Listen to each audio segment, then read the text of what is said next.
संध्या सिंह के चैनल में आप सभी लोगों का स्वागत है। मैं एक बहुत बेटी विवाह का गीत सुनाने जा रही हूँ। अगर आप लोग को अच्छा लगे तो हमारे वीडियो को लाइक करें, शेयर करें और कमेंट में बताएं कि आप लोग को कैसा लगा हमारा ये बेटी विवाह का गीत।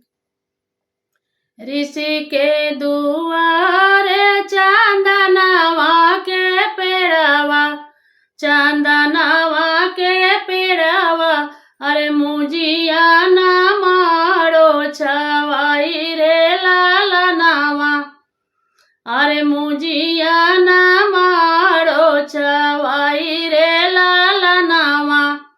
ऋषि के दुआरे चांदनवा के पेड़वा, चांदनवा के पेड़वा, अरे मुजिया ना मारो छवाई रे लालनावा, अरे मुजिया ना मारो छवाई रे लालनावा।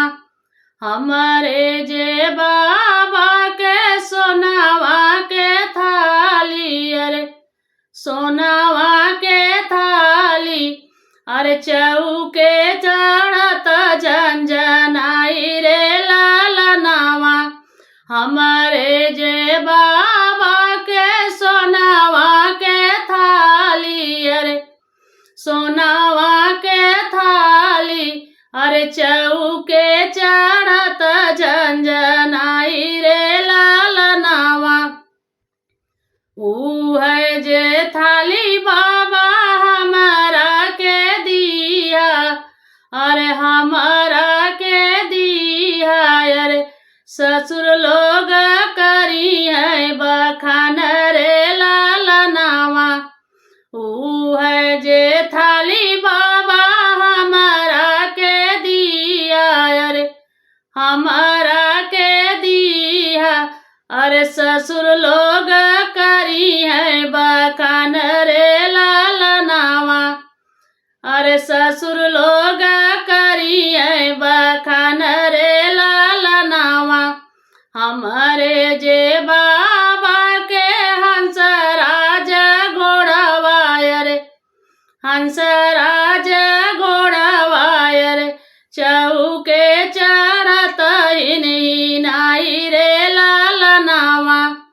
हमारे जे बाबा के हंसराज घोड़वा, अरे हंसराज घोड़वा, अरे चौके चढ़त हिनाई रे लालनावा। और ऊ है जे घोड़वा बाबा हमारा के दिया, अरे हमारा के दिया, अरे नागर में होई जइए सोर रे लालनावा। ऊ है जे घोड़वा बाबा हमारा के दिया, अरे हमारा के दिया, अरे नागर में होई जाई सोर रे लालनावा।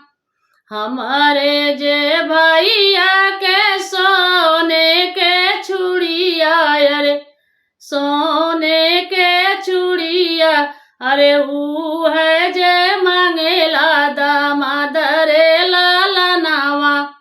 हमारे जे भैया के सोने के चूड़िया, अरे सोने के चूड़िया, अरे ऊ है जे मांगेला दामाद रे लालनावा।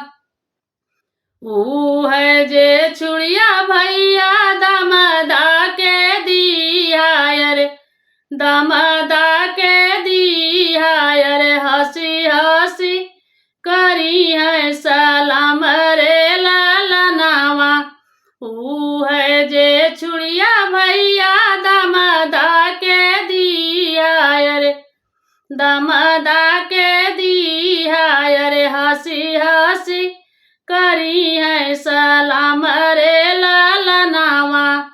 ऋषि के दुआरे चांदनवा के पेड़वा, चांदनवा के पेड़वा, अरे मुजिया ना मारो छवाई रे लालनावा, अरे मुजिया ना मारो छवाई। भाई रे लालनावा।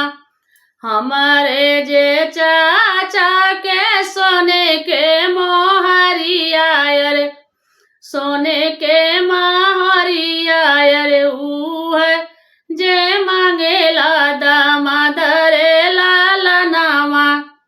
हमारे जे चाचा के सोने के मोहरिया रे, सोने के मोहरिया रे, ऊ है जे मांगेला दामाद रे लालनावा। ऊ है मोहरिया भैया चाचा दामादा के दिया रे, दामादा के दिया। अरे झुकी झुकी करी है सलाम रे लालनावा। ऊ है मोहरिया चाचा दामादा के दिया रे, दामादा के दिया रे। हंसी हंसी करी है सलाम रे लालनावा। अरे झुकी झुकी करी है सलाम रे लालनावा। हमारे जे मामी के सोने के जेवरवा रे, सोने का जेवरवा। अरे दामादा जे मांगेला दहेज रे लालनावा। अरे दामादा जे मांगेला दहेज रे लालनावा। ऊ है गहनवा माई दामादा के दिया रे, दामादा के दिया। अरे बेटी तोरा रखी है सुखी रे लालनावा। अरे बेटी तोहर रखी है सुखी रे लालनावा। ऋषि के दुआरे चंदनवा का पेड़वा, चंदनवा के पेड़वा। अरे मुझी या न मारो छवाई रे लालनावा। अरे मुझी या न मारो छवाई रे लालनावा। अगर हमारा विवाह गीत अच्छा लगे तो आप लोग कमेंट में जरूर बताइएगा कि आप लोग को कैसा लगा हमारा विवाह गीत।